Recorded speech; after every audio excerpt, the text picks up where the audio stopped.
Olá, pessoal, tudo bem? Sejam muito bem-vindos à nossa aula de auditoria das obrigações acessórias.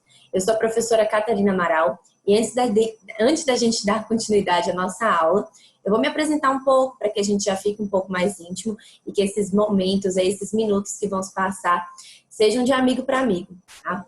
Nós estamos em meio a uma pandemia, estamos tendo muitos eventos online, a gente está muito na frente do computador.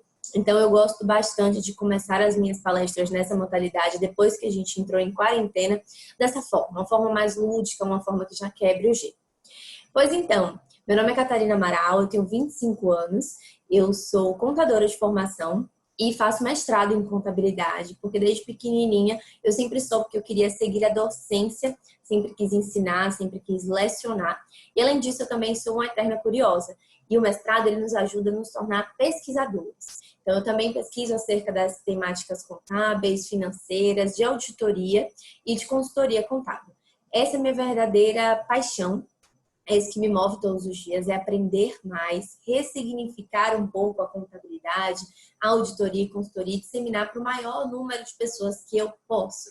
E o meu amigo me convidou para poder participar desse evento e eu fiquei muito lisonjeada. Eu não sou a garota do ICMS, eu não sei de tudo do ICMS, mas eu sempre trabalhei com a revisão das obrigações acessórias e nós, como os contadores, ou você que ainda é estudante, precisa saber que a obrigação acessória é algo que compromete muito a operação dos nossos clientes, tá? Dos nossos clientes mesmo. Por quê?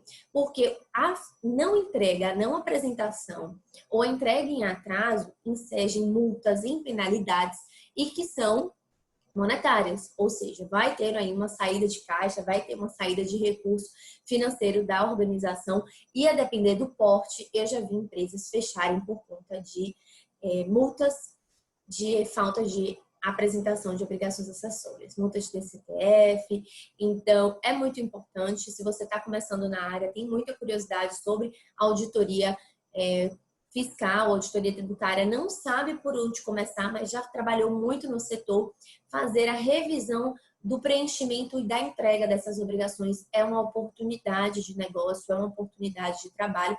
Vocês podem estar se especializando nessa área para poder prestar esse tipo de serviço. Então, essa é a minha contribuição, é sobre isso que nós vamos conversar no decorrer da nossa apresentação. Eu montei uma aula para vocês, para ficar um pouco mais lúdico, para poder mostrar alguns exemplos. Como vamos falar de auditoria, eu trouxe alguns conceitos também, trouxe alguns procedimentos, alguns checklists, como a gente fala na auditoria, para poder apresentar de como a gente exerce esse tipo de trabalho. Então, vamos lá?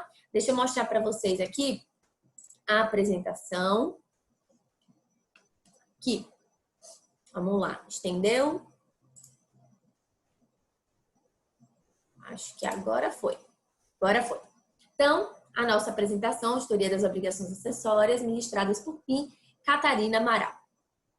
Trouxe aqui um sumário para vocês já terem ideia de como vai ser o nosso bate-papo, para ninguém ficar perdido. Eu gosto muito de construir esse mapa mental, essa linha de raciocínio, para que vocês saibam que todo o conhecimento que eu vou passar para vocês nessa palestra seguiu uma ordem cronológica, tá? Em que vocês vão vencer etapas e cada etapa antecedente é fundamental para o entendimento da etapa posterior, tá bom? Então, primeiro a gente vai conceituar a auditoria. Existem alguns mitos sobre a auditoria, poucas pessoas sabem ao certo o que é essa área. Depois a gente entra na auditoria propriamente dita tributária. Vou falar sobre os conceitos, sobre os principais objetivos e o planejamento da auditoria tributária. Planejamento é uma parte fundamental de qualquer trabalho, principalmente quando a gente fala de auditoria. Explico um pouquinho para vocês sobre a questão da auditoria, da obrigação tributária, a diferença entre obrigações principais e acessórias, que muitas pessoas ainda confundem, e muitas pessoas que estão há anos no mercado. Vou citar um pouco o ambiente SPED, para que vocês entendam como ele é uma oportunidade de negócio quando a gente fala de auditoria das obrigações acessórias, e eu termino com a auditoria do futuro, né, que é a auditoria digital, mostrando para vocês que não é um bicho de 7 cabeças, que é totalmente plausível. Então, vamos aqui para o conceito de auditoria. Esse conceito é meu. Eu fiz um recorte, gente, Antes da gente conceituar a auditoria, deixa eu falar isso para vocês. É importante, quando vocês forem estudar qualquer área, quando vocês forem trabalhar nessa área, que vocês criem seus próprios conceitos. Claro que para criar um conceito, a gente precisa beber de outras fontes, a gente precisa beber de outros autores. Então, obviamente, o meu conceito é fruto de todos os autores que eu utilizo para estudar e para executar a auditoria contábil. Tá? Mas quando a gente cria os nossos conceitos, fica muito mais fácil da gente fixar, fica muito mais fácil da gente lecionar, da gente passar esse conhecimento, seja para uma turma de graduação ou de pós-graduação, ou seja até para as pessoas da sua própria equipe, certo? Então, eu gosto de chamar atenção para vocês em relação a isso. Então, qual é o conceito de auditoria que eu trago? A auditoria é um exame sistemático das atividades desenvolvidas em determinada área e que tem o objetivo de averiguar se essas estão de acordo com as disposições planejadas e ou estabelecidas previamente. Então, quebrando o mito de que a auditoria é só da Receita Federal, que a auditoria é só auditoria contábil de auditor independente, não. A auditoria é um ramo de atuação muito mais amplo e dentro da contabilidade nós temos também essa linha de atuação. Porém, você pode ter qualquer tipo de auditoria, porque a essência dela é o exame, é a análise, a verificação se os procedimentos que foram anteriormente definidos estão sendo seguidos à regra. Então, a auditoria, sim, independente de qual vocês forem seguir, ela é realmente muito metódica, muito baseada em normas, seja no manual de normas e procedimentos internos de uma empresa, no manual de faturamento e de glosas de um plano de saúde, quando a gente fala de auditorias hospitalares, quando a gente vai fazer auditoria de farmácias de grandes hospitais, que a gente vai verificar se os medicamentos estão nos locais certos, com a temperatura correta, a forma de armazenamento, se a operação, desde o pedido até a chegada ali para o paciente, é a melhor, está sendo eficiente, está sendo eficaz. A gente também vai seguir alguns manuais internos ou algumas normas da ANS, enfim. Então, quando a gente vai começar um trabalho de auditoria, a gente sempre vai ter uma estrutura que nos diz como deve ser feito, ou por um órgão regulador, ou pela a organização interna mesmo. Nós, como auditores, vamos estudar essa estrutura normativa e vamos validar se a operação que estamos revisando está coerente, está conforme aquilo que foi descrito anteriormente. Tenho certeza que depois desse conceito, vocês não vão esquecer mais do que a auditoria e vocês vão viver fazendo auditoria. Porque a gente faz auditoria sempre. Quando a gente pega o nosso hambúrguer, a gente faz auditoria de qualidade. A gente fez um pedido. Senhor, o meu é sem maionese e sem cebola. Quando o hambúrguer chega que tem maionese e cebola e você averigua que o pedido anterior, o pedido anteriormente feito por você não continha maionese e cebola, você fez, não, tem algum erro aqui. Então, isso já é estar auditando um hambúrguer. E por isso que eu brinco, gente. Uma vez auditor, sempre auditor, tá? O exemplo foi bem lúdico, mas é para vocês verem de trazer exemplos mais, assim, tangíveis do nosso dia a dia, porque normalmente a gente acredita que essa seja uma área de atuação muito fora da nossa realidade. E não, é muito mais simples do que parece. Com a prática, vocês vão ver que fica muito natural fazer auditoria. Deixa eu voltar aqui para a nossa apresentação.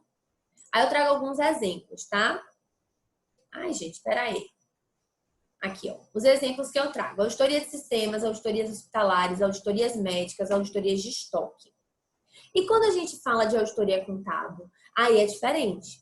A auditoria contábil, ela tem como objetivo a revisão das demonstrações contábeis e financeiras. Então, esse é o meu escopo. Eu vou analisar as demonstrações contábeis e financeiras de uma organização. E por que eu vou revisar?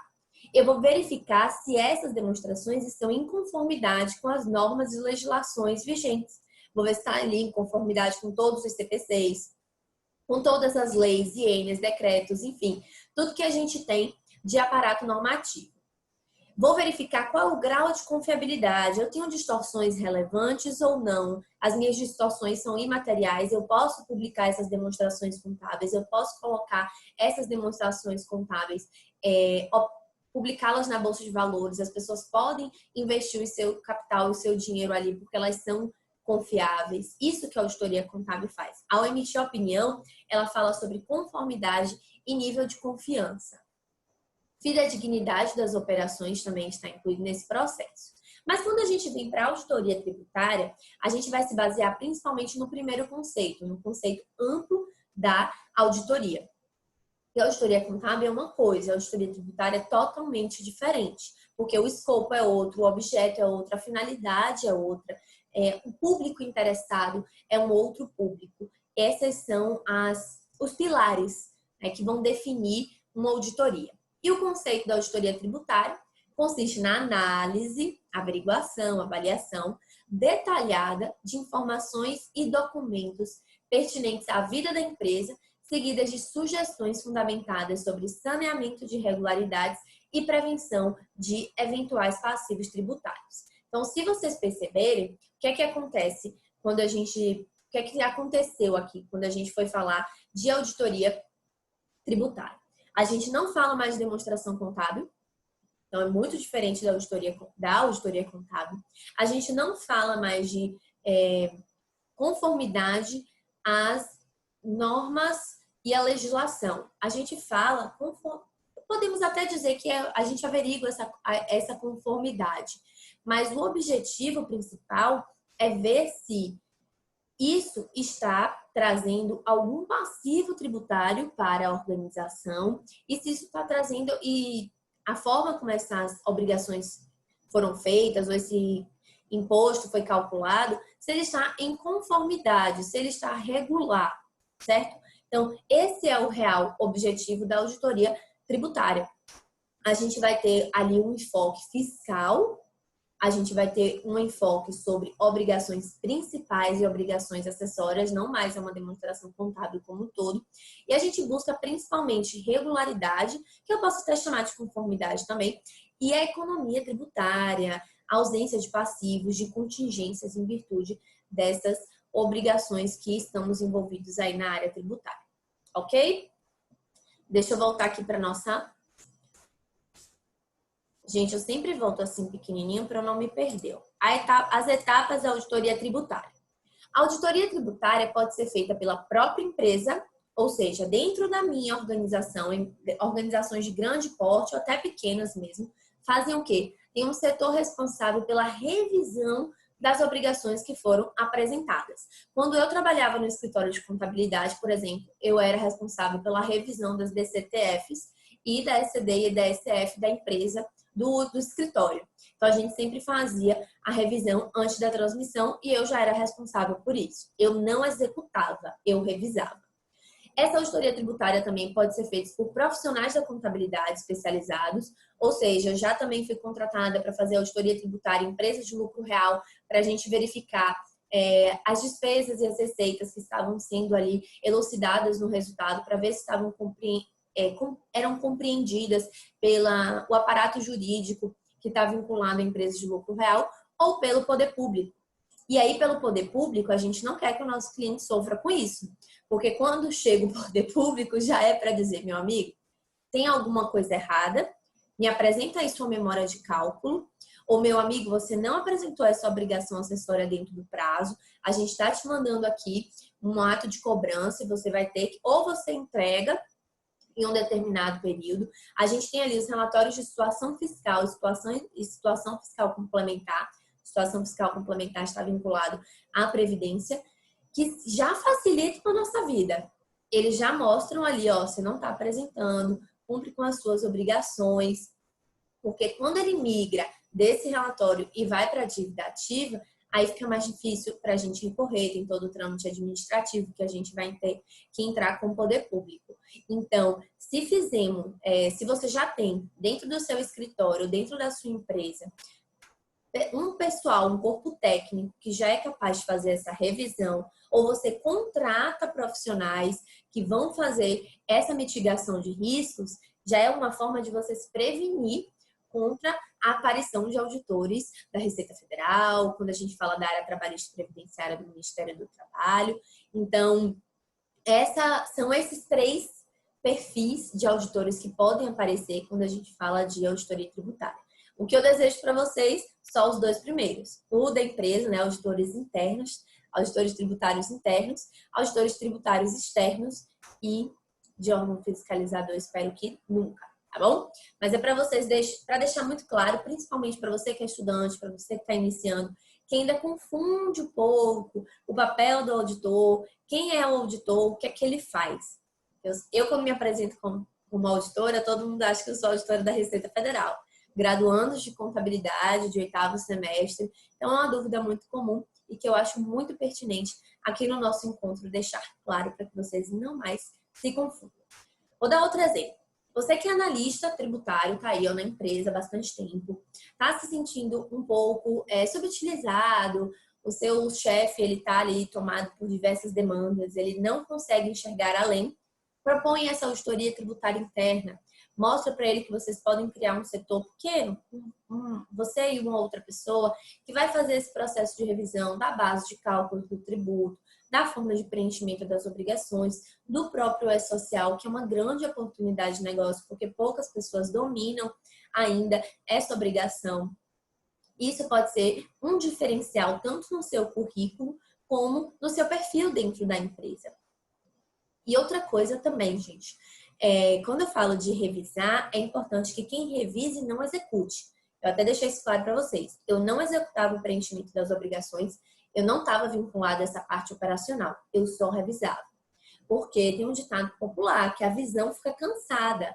Quando você faz também, você vai revisar, você pode estar dando ali um tiro no pé, porque alguma coisa vai passar batida, porque o número já está enviesado ali nos seus olhos, você acaba deixando passar sempre alguma coisinha.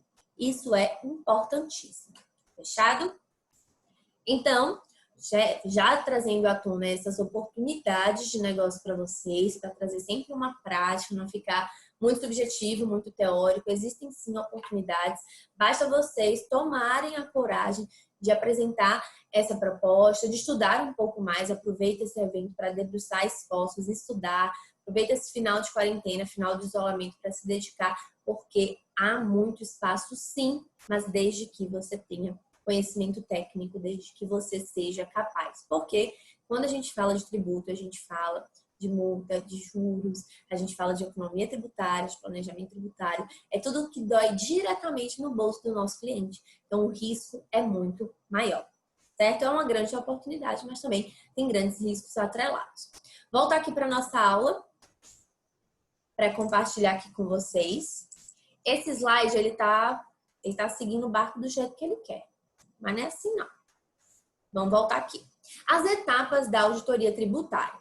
Tá? O que é que acontece? Quando a gente vai fazer uma auditoria tributária, não briguem com a professora. Eu tenho dificuldades com o PowerPoint. Sim, tenho. Eu gosto de dar aula no quadro, na lousa. Então, quando a gente vem para o PowerPoint, eu fico assim, um pouco confusa realmente, tá?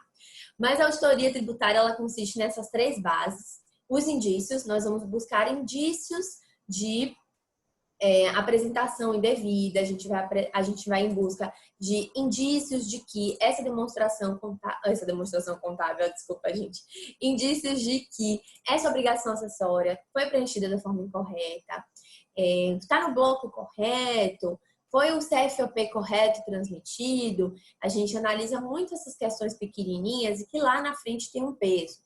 A gente vê a data de transmissão, então são com essas bases, as bases principais de preenchimento, ou as bases principais de cálculo de um tributo, que a gente vai colher os indícios, né? Será? É o será, o indício é sempre o será. Quando a gente vai trabalhar com base de cálculo de empresas que tem 3 tipos de atividades. Um KNAI está submetido ao lucro real, o outro KNAI está submetido ao lucro presumido. Eu já sei que ali tem um indício de erro, porque muitas vezes as pessoas não se atentam, muitas vezes as pessoas não entendem que uma determinada receita vai ter que ser tributada com base no lucro real, uma outra receita vai ter que ser tributada com base no lucro presumido. PIS e COFINS também vai seguir a regra da cumulatividade, da não cumulatividade. Então a gente precisa ficar muito atento. Como eu já fiz alguns trabalhos, eu sei que normalmente as pessoas erram isso. O que é que eu faço? Já vou lá, puxo o cartão CNPJ, olho quais são os KNAIs, a principal, secundário, quais são as principais fontes de receita, qual é o KNAI preponderante, qual é a forma tributária, o regime tributário que essas atividades estão submetidas, é por CNAE, é por faturamento, e eu vou colher os meus indícios. A empresa é só lucro real, sem problemas. Defini que é só lucro real, revisei ali a base de cálculo, vi que não tem problema nenhum. Vamos para as obrigações acessórias. Quais são todas as obrigações acessórias na esfera federal que essa empresa tem obrigação de apresentar? Elenco todas, solicito para o cliente me entrega, eu verifico preenchimento, verifico datas de entrega. Tá tudo ok? Mil maravilhas. Não tá? A gente faz um relatório, mostra para o cliente e vai buscar salvaguardar da melhor forma possível, buscando sempre a economia financeira de que ele não seja penalizado. Às vezes a gente consegue consertar e transmitir, né, retificar essas declarações dentro de um prazo que não haja uma penalidade, por vezes a gente não consegue. Quando a gente não consegue, nós vemos a cara do empresário, do próprio contador, de decepção, de frustração, e isso não é legal. Tá? Não fiquem achando que nós somos auditores, a gente gosta de encontrar indícios e evidências e colher as provas de que algo está acontecendo fora do percurso normal, fora da operação que foi desenhada inicialmente. Não, gente, é muito complicado a gente chegar para um contador que tem 20 anos de casa e mostrar para ele que ele se passou no cálculo de PIS e COFINS há 5 anos porque uma soma do Excel veio errada, porque ele não queria utilizar o sistema, fazia a prova real ali do cálculo através da planilha de Excel dele, e ele fez um soma-si, ele fez uma tabela dinâmica incorreta, que não pegou determinadas receitas, que não deduziu determinados créditos, e isso trouxe um prejuízo fiscal e financeiro para uma empresa. É muito difícil, tá? Então, por que, professora, você está falando isso para a gente? É para a gente achar que o auditor é bonzinho? Não. É para vocês irem quebrando alguns estereótipos, vocês irem desmistificando alguns fatos de que o auditor quer ver o erro. Não, o auditor quer ajudar. Eu fico muito feliz e satisfeita quando eu saio de um cliente que não tem problema nenhum. Nenhum mesmo, fico muito satisfeita. Quando eu encontro diversos problemas, é muito frustrante, é muito difícil de lidar com essa situação. Então, não somos pessoas ruins jamais. Se você pensava isso de auditoria e por isso tinha alguma dificuldade de prestar esse tipo de serviço ou ingressar nesse mercado, acaba com isso aí, porque tem muita oportunidade aqui dentro. Então, vamos lá. Vamos para a nossa aqui. Gente, sempre eu vou voltar para o slide assim embaixo, porque o slide está passando sozinho. Não estou entendendo por quê, mas faz parte, né? Quando a gente fala de planejamento, falei para vocês que planejamento é fundamental. A gente já falou aqui do conceito de auditoria tributária, a gente já mostrou qual é o objetivo, quais são os tipos de auditoria tributária e quais são os profissionais que vão executar essa atividade. E chegamos aqui ao planejamento. Planejamento é fundamental, planejamento é peça-chave. É onde a gente vai apresentar tudo sobre a organização. Qual é o seu sistema de tributação? Quais são os tributos que estão vinculados às vendas ou os serviços que estão sendo prestados por aquela empresa? Quais são as contribuições previdenciárias? As retenções na fonte que ela está submetida? A gente sabe que para o Simples é diferente dos outros regimes de tributação. A gente sabe que para o MEI é diferente. Não é o Simples e MEI, mesma coisa. Obrigações tributárias acessórias. Foi tudo que eu contei para vocês, né? Quando eu chego no cliente, eu vou olhar as fontes de receita, porque a gente sabe que tributação está vinculado à receita, à atividade, a faturamento. Então, eu vou olhar nível de faturamento, eu vou olhar quais são as receitas, eu vou olhar quais são os quinais, para verificar quais tributos estão atrelados àquele tipo de atividade, àquele faturamento, qual é o regime tributário, vou listar quais são as principais leis federais, municipais, estaduais, fazer o recorte também das obrigações acessórias e daí eu monto o meu trabalho, porque a auditoria tributária consiste em revisar as obrigações principais e as obrigações acessórias, certo? Planejamento, gente, é fundamental. Planejamento é, assim, fundamental mesmo. Quando você planeja da forma correta o seu trabalho, você vai saber quantas horas, não saber ao certo, porque ele é fundamental, mas ele é mutável, tá? A gente vende uma proposta, vende um contrato E quando chega ali no corpo a corpo, na hora H do trabalho, a gente vê que não é bem assim. Os controles da empresa não são tão bons, ninguém sabe onde é que está o recibo de transmissão, ninguém sabe onde está a cópia de segurança, daqui que a gente consiga, demanda tempo. E isso vai nos tomando horas de trabalho. Então, é no planejamento que você vai definir se você é capaz de fazer essa auditoria sozinho ou você precisa contratar outras pessoas, profissionais especializados, se você vai precisar de um assistente, de um sênior que revise o seu projeto. E você vai ver ali também quantas horas você acredita que você vai gastar para executá-lo. O planejamento, além de validar todos os recortes normativos, analisar atividades, faturamentos, regimes de tributação, de retenção na fonte e de obrigações acessórias, ele te auxilia também a verificar quadro, né, colaborativo, pessoas e quantidade de horas de execução de trabalho. Pois então, validado planejamento, validado objetivo, tipos de auditoria, tipos de profissionais que podem exercer a auditoria das obrigações acessórias, eu vou trazer um conceito fundamental, que é a diferença entre obrigação principal e obrigação acessória, que a gente tem no nosso Código Tributário Nacional. Foi aí para vocês? Acho que foi. Aqui, ó. O nosso CTN, o Código Tributário Nacional, define que as obrigações acessórias, as obrigações tributárias são divididas em obrigações principais e acessórias. Eu devia até mudar o nome da nossa aula para Auditoria das Obrigações Tributárias e não para Auditoria das Obrigações Acessórias, né? Porque o que eu mostro aqui para vocês é muito mais amplo, não se restringe somente às obrigações acessórias, a gente pode estar falando também das obrigações principais, a gente pode estar auditando, até quando eu faço esse tipo de serviço, eu também audito as obrigações principais. Então, vamos mudar o título o slide vai ficar obrigações acessórias, mas eu vou falar aqui com a galera da produção do nosso evento para colocar a auditoria das obrigações principais. Faz mais sentido, não é mesmo, gente? Professor também aprende no decorrer. E aí, as obrigações principais. Se você é estudante ou recém-formado e ainda tem dúvidas sobre isso, fique tranquilo. Elas surgem em decorrência de um fato gerador, ou seja, circulação de mercadoria, prestação de serviço. Isso é fato gerador, tá? Obtenção de renda, que é o nosso caso do imposto de renda, ele surge em decorrência desse fato. Tem por objetivo o pagamento do tributo, ou seja, essa obrigação tributária principal só vai cessar no momento em que eu pago o meu tributo, que decorre de um fato gerador. E ela só cessa quando eu pago integralmente.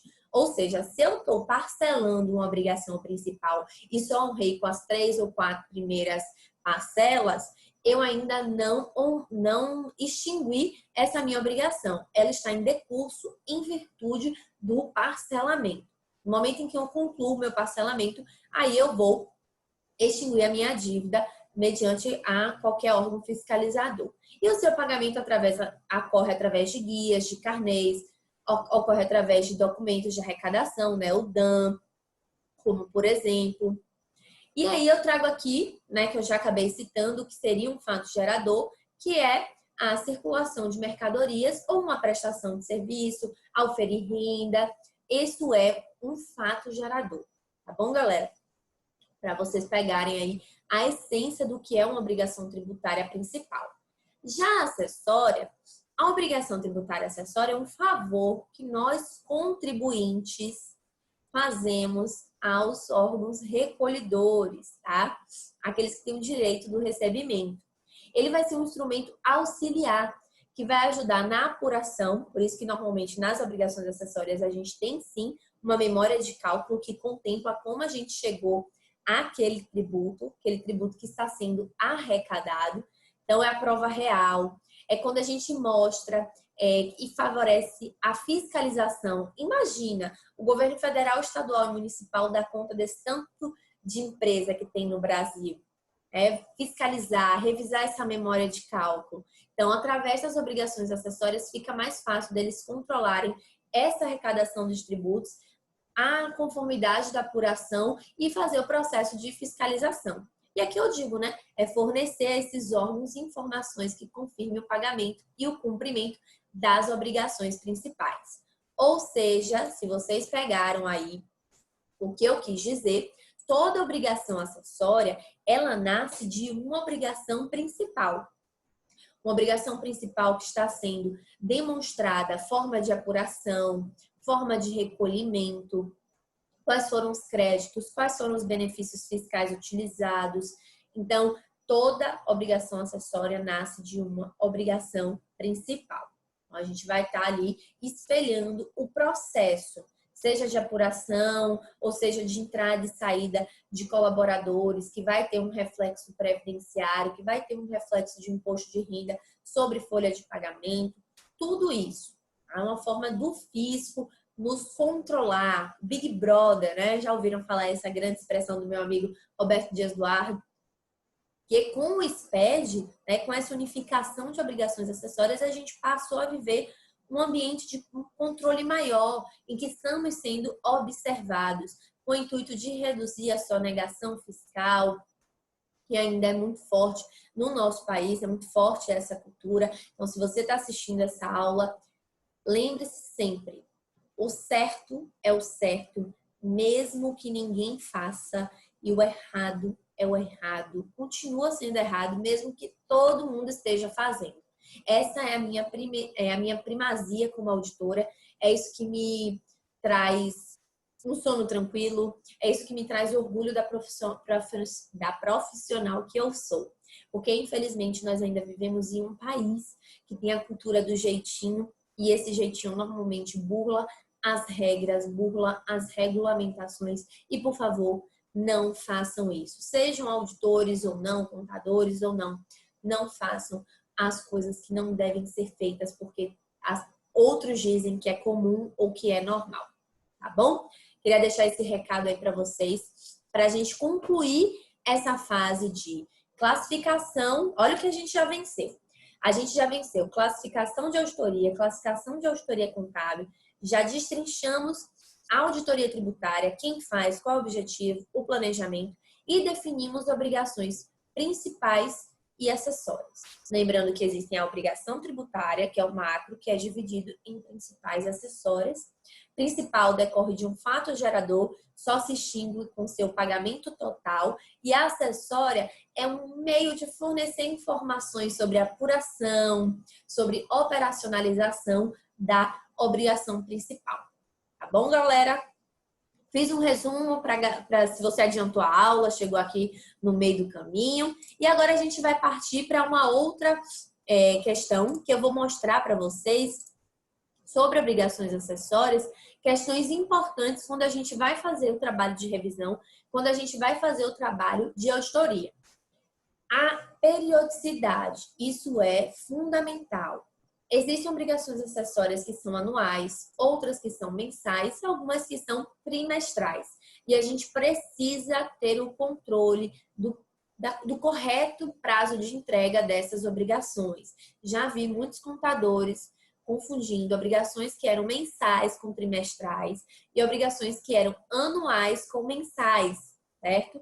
Hoje em dia, os nossos sistemas já facilitam a vida, já falam, não tem período de apuração para essa obrigação, já dão flag negando a transmissão, mas antes desses sistemas facilitarem a operação da contabilidade, eu já vi muito erro decorrente de periodicidade. Existem também as diversas esferas, sejam elas federais, estaduais e municipais, como eu conversei com vocês lá no planejamento, em que eu digo que quando eu vejo a empresa, eu já olho quais são as obrigações para cada esfera que ela está obrigada. E também elas vão variar, como já disse, sobre lucro real, lucro presumido, São Simples Nacional, MEI e etc. Isso é fundamental, tá, galera? São os 3 recortes principais que eu falo para vocês sobre obrigações acessórias que nós precisamos estar atentos e que todos esses aqui que eu já elenquei, eu já citei no momento do planejamento, porque quando você se planeja, você tem que analisar essas etapas e especificidades de cada empresa sobre as suas obrigações acessórias. Agora, pessoal, vou mostrar para vocês alguns exemplos de obrigações acessórias que eu nem sei se vocês sabiam que eram obrigações acessórias, tá? Muita gente me pergunta, não, mas não é não. É sim. É obrigação acessória. Deixa eu compartilhar aqui com vocês. Olha, depois comenta aí qual vocês sabiam que eram obrigações acessórias. A nota fiscal, ela é uma obrigação acessória, seja ela de venda ou prestação de serviço. As guias de recolhimento dos tributos, elas fazem parte da forma de extinguir, né, a dívida da obrigação principal, mas a sua natureza é de obrigação acessória. Então, o DAN, o DAS, o DARF, são obrigações acessórias, sim. Quando a gente vai fazer auditoria, são instrumentos de prova, é uma forma de colher evidências. A folha de pagamento a folha de pagamento. Gente, quando a gente transmite a nossa folha de pagamento através do E-Social, o governo tem total controle sobre as movimentações, sobre os direitos dos nossos colaboradores. Então, nada mais é do que uma informação a órgãos fiscalizadores sobre as nossas operações e apurações. Exames admissionais, periódicos, declarações relativas à segurança e medicina do trabalho. A galera da social aqui, ó, trabalha muito com obrigação acessória. A nossa querida escrituração contábil digital, que teve seu prazo prorrogado em virtude da quarentena, né, da nossa crise do Covid, a escrituração contábil fiscal também, a ECF, a temida ECF. E aí, eu trago para vocês o Ambiente SPED. Não vou ler para vocês esse slide, vou dar um tempinho para vocês lerem aí, daqui a pouco passa para o outro. Quem já conhece bastante o Ambiente SPED, quem não, fica lendo aí um pouquinho, depois foca em mim aqui na tela. Por quê? O Ambiente SPED, não sei se vocês fizeram parte do momento em que ele ingressou na nossa realidade contábil. Quando a gente viu o Ambiente SPED, claro que era uma mudança muito estruturada, nós tomamos um susto, porque faz parte de todo o processo de transformação. Primeiro a gente nega, depois a gente aceita. E quando a gente aceita, nós vimos grandes oportunidades. E isso é o Ambiente SPED. O Ambiente SPED, quando muito bem utilizado, ele traz para a empresa e para os profissionais da contabilidade grandes oportunidades. Para a empresa, oportunidades de regularização e ter aquele sono tranquilo de que tudo está sendo cumprido dentro da conformidade. E para os outros profissionais da contabilidade, traz grandes oportunidades de auditoria, de consultoria. Por quê? Muitos preenchem as obrigações, transmitem as obrigações que estão integrando ali o Ambiente SPED. Eu vou trazer para vocês todas as obrigações acessórias. Fiquem tranquilos, para quem não tem esse conhecimento. Mas a gente tem que validar a padronização, a gente tem que analisar a uniformização, se essa fiscalização está ocorrendo da forma correta. Então, é uma oportunidade de negócio. O governo, os órgãos fiscalizadores ganharam em poder controlar ainda mais as empresas, ganharam. Mas se a gente faz tudo direitinho, não tem por que se incomodar com esse controle. Enquanto que, em contrapartida, nós, profissionais da contabilidade, podemos desenvolver diversos trabalhos. Eu vou mostrar aqui para vocês as oportunidades de trabalho que o Ambiente SPED nos oferece por conta das auditorias das obrigações acessórias. A gente tem várias... Deixa eu voltar aqui para falar com vocês que fica melhor. Eu acho que travou um pouquinho, mas eu consegui voltar. A gente tem várias obrigações acessórias. Deixa eu mostrar aqui para vocês, para compartilhar. Tem gente que já conhece todas, está cansado de fazer, está cansado de transmitir, mas tem gente que está nos assistindo que não conhece, então vou passar rapidinho para poder mostrar para vocês as oportunidades de negócio que o Ambiente SPED nos traz. Aqui, ó. Compartilhar aqui. Ó. A gente tem CTE, né, que é o conhecimento de transporte eletrônico, isso faz parte mais da operação, mas a gente pode fazer uma revisão de CTEs, a gente pode pegar aqueles XMLs todos ali, validar para ver se a empresa está fazendo da forma correta, está fazendo as retenções da forma devida. Isso é uma oportunidade de negócio, é uma forma de você prestar serviços de auditoria e consultoria. Assim como a CTE, nós temos as notas fiscais, sejam elas a nota fiscal eletrônica ou de serviço. A de consumidor também vai funcionar basicamente com essa mesma essência de verificar preenchimento, de verificar retenção, de verificar competência, retenção de ISS, basicamente é nessa estrutura. A escrituração fiscal digital, AFD, ICMS e IPI, Aí eu nem vou falar das oportunidades, né? Que a galera do ICMS já conversou bastante. A das contribuições, a gente vai analisar PIS e COFINS, a dupla dinâmica inseparável, que tem muita oportunidade de negócio. A REINF também.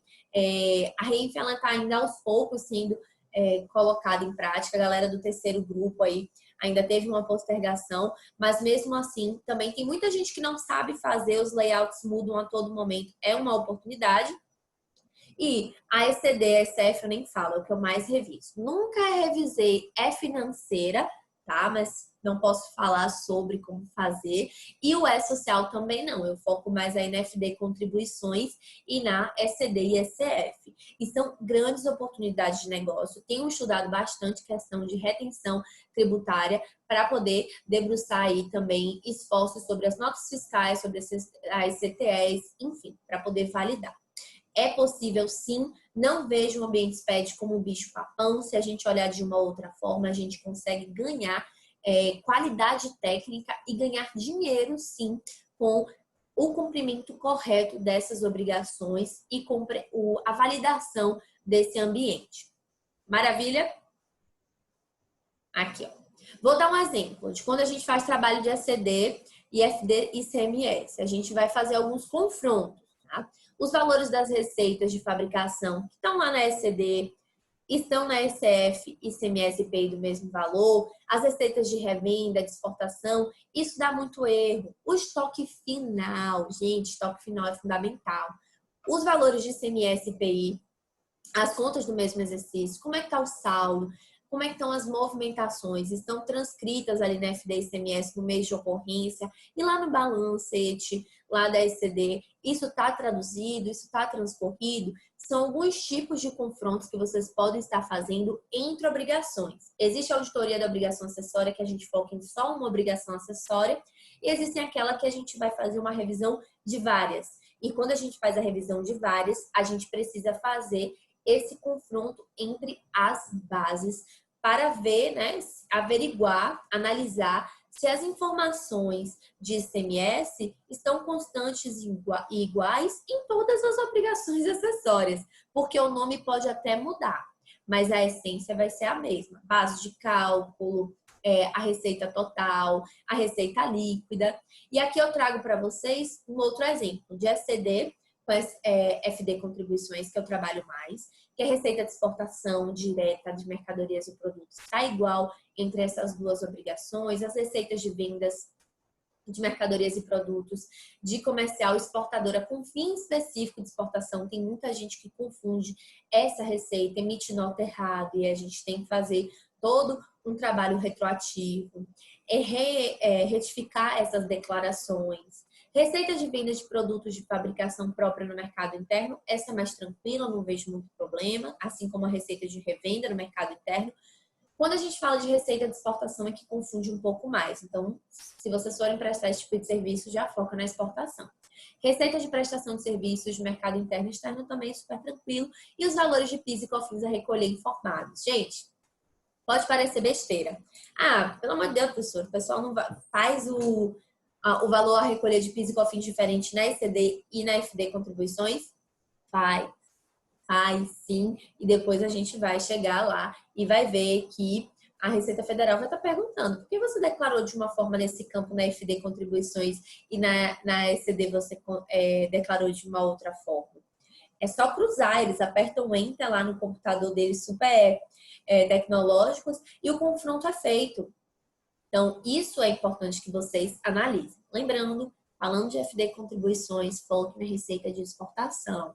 A gente tem muito problema, aí tem que remitir nota, tem que retransmitir, tem que abrir balancete, tem que corrigir demonstração contábil e declaração acessória, tá bom?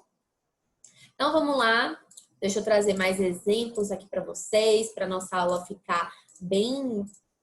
Eu vou disponibilizar esse material para vocês, fiquem tranquilos. ECD e SF, que são as queridinhas, eu adoro fazer confronto de ECD e SF. A gente compara o plano de contas de empresa, o mapeamento das contas referenciais, as subcontas correlatas, os centros de custo é muito importante, o detalhamento dos saldos contábeis. Esses são os principais erros que eu vejo quando eu vou fazer um trabalho extra, né? Em que eu sou auditora externa de auditoria tributária. Eu sempre vejo probleminhas quando a gente fala sobre isso, principalmente sobre subcontas correlatas, o mapeamento das contas referenciais também tem muito erro, apesar da gente ter lá o nosso validador, ainda passa algumas questões e que o olho humano facilita e corrige essas intercorrências.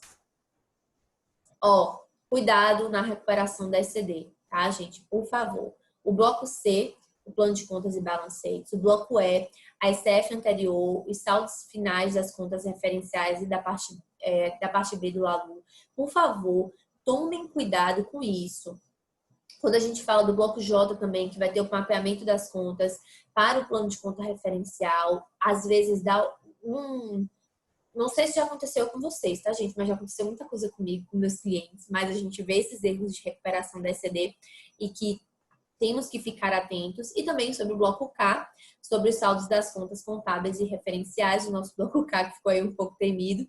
Mas lá para a galera do ICMS e do IPI, para quem não tem muito conhecimento, esse bloco K que eu tô falando é da ECD, tá, galera?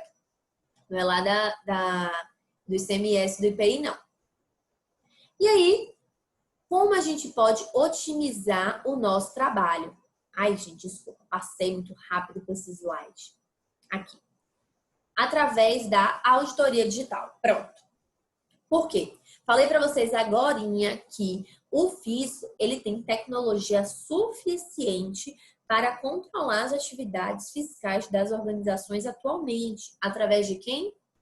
Ambiente SPED, que unificou a entrega das obrigações acessórias.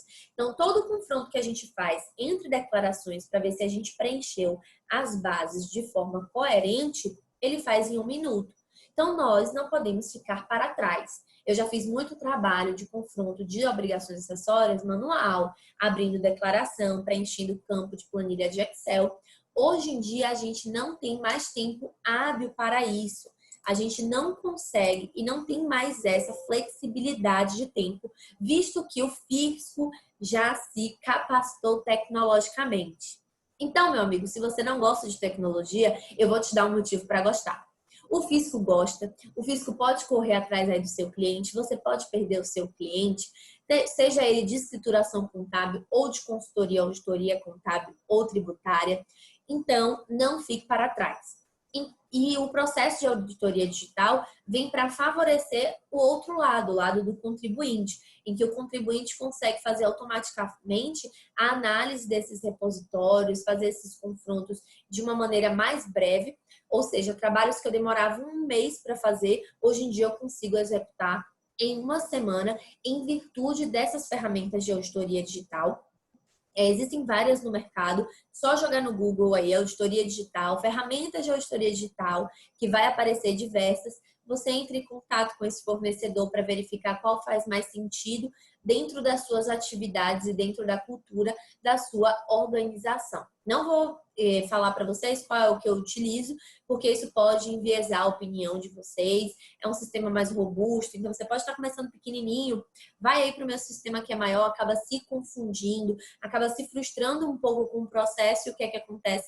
Você desiste da auditoria porque você acha que ela é difícil. E não, foi só uma sugestão que a professora deu no momento equivocado e que te frustrou lá na frente. Então, para que vocês não sofram com isso e tomem suas próprias decisões como bons auditores, fica aí a minha dica de que pode começar manual? Pode começar, mas você vai perder muito tempo, vai cobrar muitas horas, o cliente não vai querer te pagar tanto, porque ele já sabe que existem ferramentas digitais no mercado, então já se antecipa, já faz essa pesquisa, analisa qual faz mais sentido para você, tá bom? E por que, professora, você acha a auditoria das obrigações tributárias, tá? Lembra que a gente corrigiu? Das obrigações tributárias. Por que isso faz tanto sentido? Porque a senhora fala tanto disso. Voltei lá para o começo da aula, gente. Eita, aqui. Compartilhei de novo. Por que isso é tão relevante? Primeiro, porque a gente tem uma excessiva carga tributária no nosso país. E no momento em que a gente deita no travesseiro sabendo que o nosso cliente está em conformidade, está ali ileso de multas, de juros, de penalidades por entrega em atraso ou não entrega de obrigações, ou base de recolhimento indevido, valor de recolhimento indevido, isso é muito bom, né? Porque a carga tributária ela é excessiva e qualquer economia é muito bem-vinda. Segundo, é uma ferramenta de gestão. Através da auditoria tributária, a gente consegue ver que é uma ferramenta de planejamento também tributário. Estamos no melhor regime de tributação? Quais as oportunidades que a gente está perdendo em utilizar determinado CNAE quando a nossa atividade pode ser contemplada por um outro CNAE que tem benefícios fiscais vinculados a essa atividade? É uma forma de proteção ao seu fluxo de caixa. Primeiro, porque você se previne de possíveis saídas, né, financeiras em decorrente de multa e juros. Você também vai ter essa economia tributária quando você faz uma auditoria de obrigações tributárias como uma ferramenta de gestão. E, claro, uma empresa que está bem tributariamente, que está bem financeiramente, ela vai fazer o quê? Ela vai ter continuidade, que é a nossa premissa básica. Se você gostou desse conteúdo, acompanhe nas redes sociais, deixei o meu Instagram, o Telegram, o YouTube, o Twitter. Foi com muito prazer que eu vim conversar com vocês aqui sobre esse tema. O tempo é curto, se vocês perceberem, eu falei um pouquinho mais rápido, porque é muita coisa. Se você não teve tempo de anotar, fique tranquila, eu vou disponibilizar o slide para vocês da nossa apresentação, para que vocês tenham como base. Esse conhecimento pode ser disseminado para outras pessoas, mas convide para o nosso evento da próxima vez também, porque ouvir o que um profissional tem para falar nos acrescenta. Foi uma honra, agradeço a toda a equipe que me convidou para fazer parte desse evento, desse processo aqui de aprendizado contínuo, que é isso que nos engrandece. E eu também saí, eu saí aprendendo uma coisa. A gente começou a nossa apresentação com um título e durante o processo eu vi que não, faz mais sentido eu mudar o nome da minha apresentação. Isso faz parte do processo de aprendizado, isso faz parte da minha missão, gente, como vida, ou a minha missão de vida, que é aprender, ressignificar e disseminar. Então, estejam dispostos a aprender sempre. Estou mostrando aqui para vocês que até a professora, que muita gente acha que não pode mudar de opinião ou que não pode aprender no decorrer do processo, mudou algo aqui em uma hora, algo que ela nunca tinha percebido. Então, aprender é isso. Aprender dói, porque a gente bate de frente com a nossa ignorância, a gente bate de frente com algo que a gente não domina. Mas não desistam, porque as oportunidades estão aí, mas a gente só as alcança se a gente persistir. Tá bom? Espero ter contribuído de forma significativa para o desenvolvimento tributário de vocês. É uma área que eu tenho estudado cada vez mais e me apaixonando cada vez mais. Confesso que nunca foi o meu chameguinho, como a gente diz aqui na Bahia. Mas agora sim, eu estou vendo muitas oportunidades de negócio, muitas pessoas que me demandam. Quando eu vou apresentar os meus trabalhos gerenciais, elas já falam, mas você faz tributário também? Então, por uma necessidade de mercado, eu tive que me especializar e estou amando de verdade. Tá bom? Beijo, fiquem com Deus e até a próxima. Tchau, tchau!